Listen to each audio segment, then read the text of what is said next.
কেন ভগবান শ্রী গণেশ দুটি বিয়ে করেছিলেন, যেখানে তার ইচ্ছে ছিল তিনি কোনোদিন কোনো স্ত্রীকে বিবাহ না করে আজীবন ব্রহ্মচারী থাকবেন।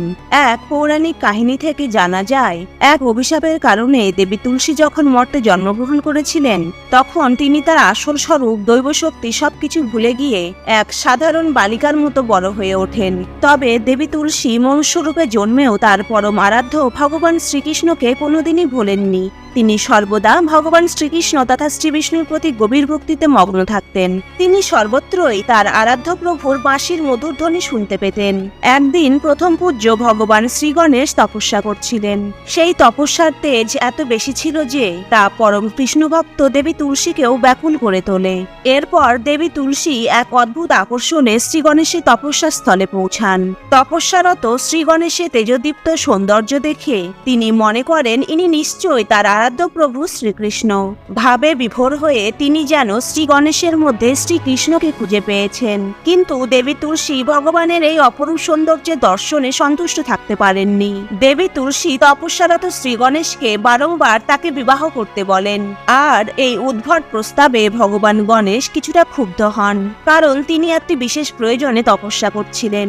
মাঝপথেই তপস্যা ভঙ্গ হওয়ায় তিনি দেবী তুলসীর উপর রেগে যান আর তাকে সেখান থেকে প্রস্থান করার অনুরোধ করেন। শ্রী গণেশের তপস্যারত তেজদীপ্ত সৌন্দর্য দেখে দেবী তুলসী মোহিত হয়ে পড়েন এবং তিনি যে তাকে বিবাহ না করে প্রস্থান করবেন না তা পরিষ্কার জানিয়ে দেন, কারণ তার কাছে প্রভু শ্রীকৃষ্ণ ও শ্রী গণেশ একজনই। শ্রী গণেশ দেবী তুলসীকে বোঝানোর চেষ্টা করেন শ্রীকৃষ্ণ এবং তিনি একই পরম ব্রহ্মের অংশ হলেও তাদের সত্তা আলাদা।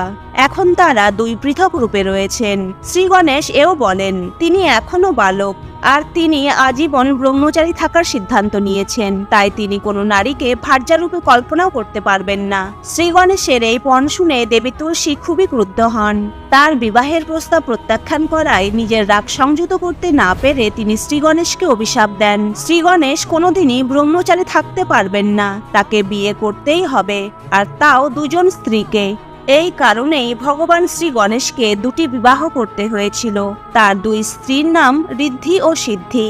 তবে দেবী তুলসীর এই অযৌক্তিক অভিশাপের কারণে ভগবান গণেশও খুবই ক্রুদ্ধ হন এবং বলেন, হে দেবী, আপনি নিজের মনকে সংযত করতে পারেননি।